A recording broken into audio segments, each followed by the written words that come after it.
to the next 100. It's me, Molly Ruland. Don't touch that dial. It's Wednesday morning. I'm coming in hot, and I got some stuff to talk to you about today.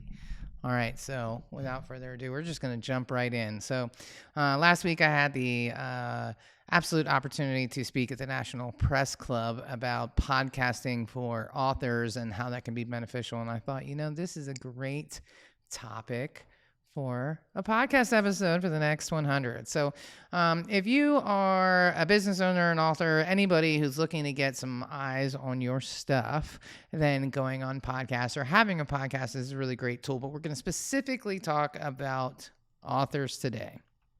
So first things first, there's a whole lot of benefits to having a podcast. Podcasts create strategic relationships with people that can help you sell your book or promote your business, right? And who can help you sell more books and promote your books and promote your business. So the only question that you really want to ask yourself is, do you want to have your own podcast or do you want to go on other people's podcasts? So here's the short answer. If you are I wouldn't recommend creating a podcast just for your book because you might not want to record for a long time about just the book, and you're kind of limiting yourself and it's a whole lot of work. It's expensive. It takes time. There's a real buildup there. And so only making it about one book might be short-sighted. As an author, you might want to consider having the podcast or the overreaching podcast be you and your brand, and then you could have different seasons about the different books that you're writing about. So when you have your own podcast, you have a lot more control over what's going on. You can control the quality, the aesthetic, the timing, the release date, et cetera, et cetera, et cetera. The bad news is you're 100% responsible financially, and that can be expensive. Other people's podcasts, you don't have as much quality control on the aesthetic, on what's going on everything else, but you do have a lot less financial responsibility. So there's a give and a take there. So if you're looking to do a book tour of sorts, then having your own or going on other people's podcasts is probably going to serve you the best.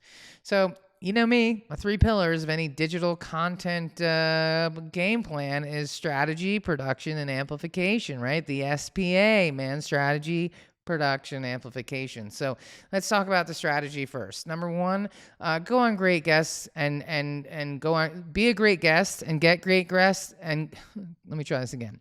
Get great guests and go on great podcasts. So don't say yes to everybody and don't say yes to everything. Every invitation isn't your right audience. It's just like dating.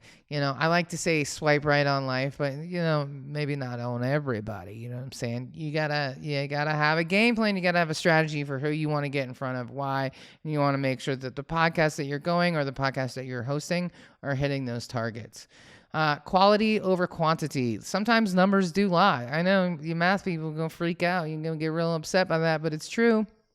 Sometimes podcasts with higher downloads doesn't mean higher return. So make sure that, you're going on podcasts that have high quality and don't get sucked in by the numbers. Plus, some of those shows might be harder to get on and they might not, just because everything that glitters ain't gold, right? So just because it seems like the best place, it doesn't always mean more conversions at the end. Sometimes smaller audiences can be more engaged, more targeted, and more interested in what you have to say.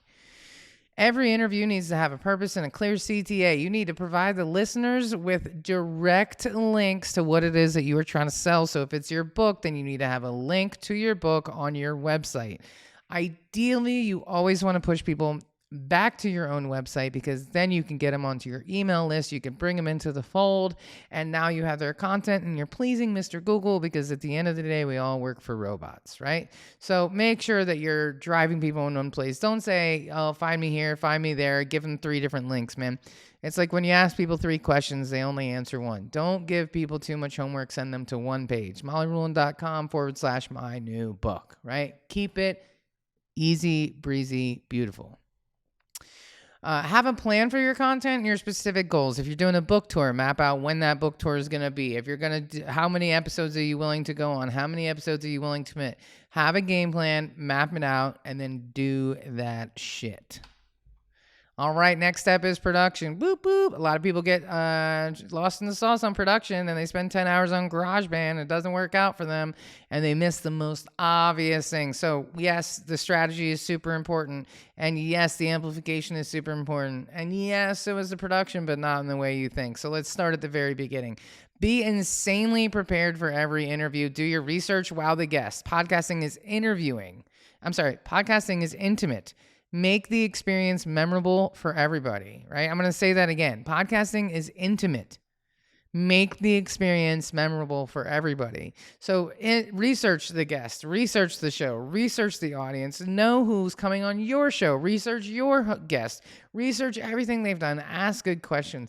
Really make the experience memorable because people are in the room with you, right? Podcasting has that intimate kind of vibe, like they're there. So do a good job and make them say, man, Molly is such a good interviewer. She asks such good questions. She's so committed to this. That's really awesome. That's really impressive, right? Number 2, buy a microphone. Buy a microphone. We're almost 3 years in the pandemic. You need to buy a microphone. If you want to get booked on high quality podcasts to promote your content, and you don't have a microphone, you are not going to get picked because we are in the time where people don't want to look. You need to outsource your content. You need to always outsource your content to somebody who can do it better, like a Heartcast Media, right? And most podcast people who are like producing their own content are paying somebody to do that because it's one thing if, listen, if you have a podcast that's about like The Nanny and you're talking about, your favorite show, you can do it on Anchor. I don't really care. Do you, boo? I don't care. It's a passion project. But if you are producing content to represent your business, you need to have it professionally produced.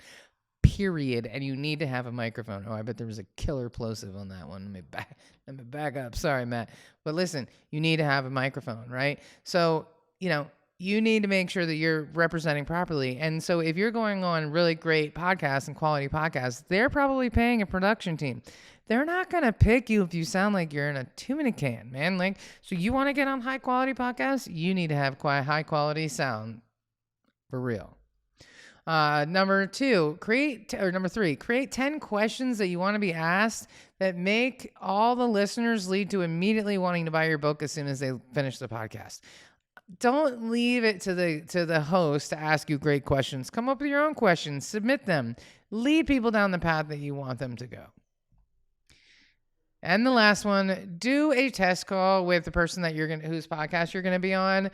Like, build a little rapport, get to know them, and then also check out their situation. If they're like, "Oh yeah, man, I totally do my podcast from my phone," and usually when I'm at Whole Foods, you can be like, "Listen, Tom, I'm not the one. I'm out, right? I'm not doing that to my brand." You got an opportunity to do that before the recording. Or you might show up and they might look like a YouTuber with like the blue and pink lights in the back and they got this like blurred out video and they're clearly on a DSLR.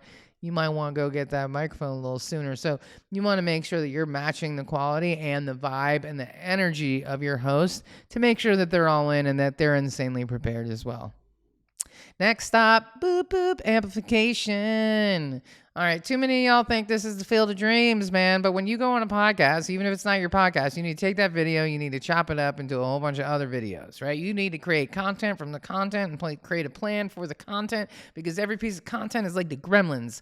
Like you sprinkle some water on it and it multiplies, right? Gary Vee says make 100 pieces of content a day. I think that's bullshit. I think people will hate you if you do that, honestly.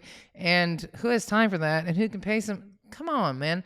That is too much. However, going on podcasts and not telling anybody about it is not it. And if you're really interested in telling your story and creating a brand, then you need to have 5 or 6 videos from that one podcast that you went on.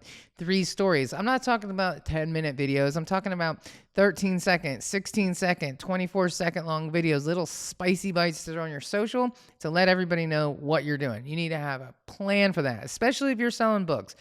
Look, if you are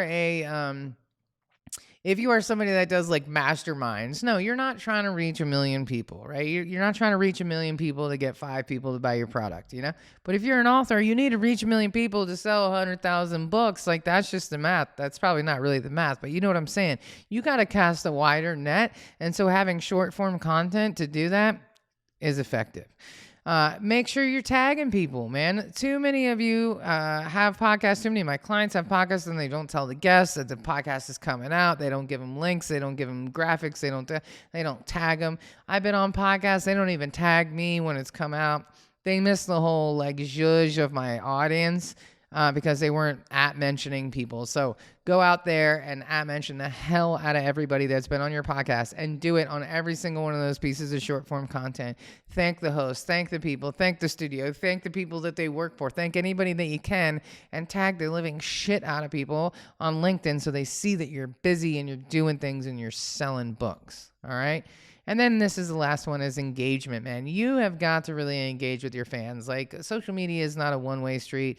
You got to go on there. And it's not just hearting the comments. It's like, go on other people's accounts, engage with them. If you're going on some of these podcasts, go onto their social media accounts, make some comments, engage with their audience in advance, put some effort and time into it, right?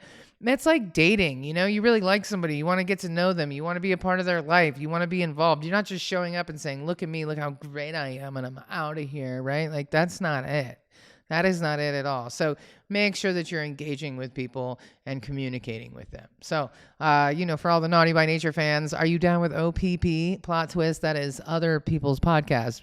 They were ahead of their time. Nobody knew they were digital branding geniuses, but there we are.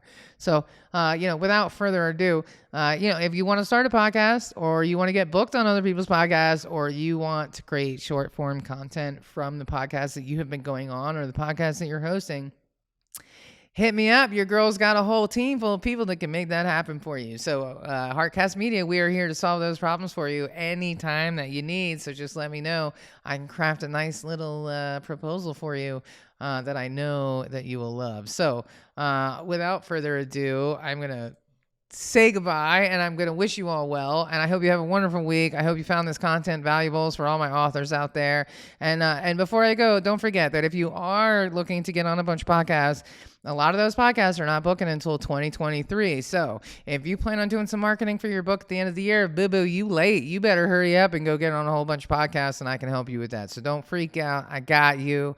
But until the next episode, be excellent to one another, and I'll catch you on the next one.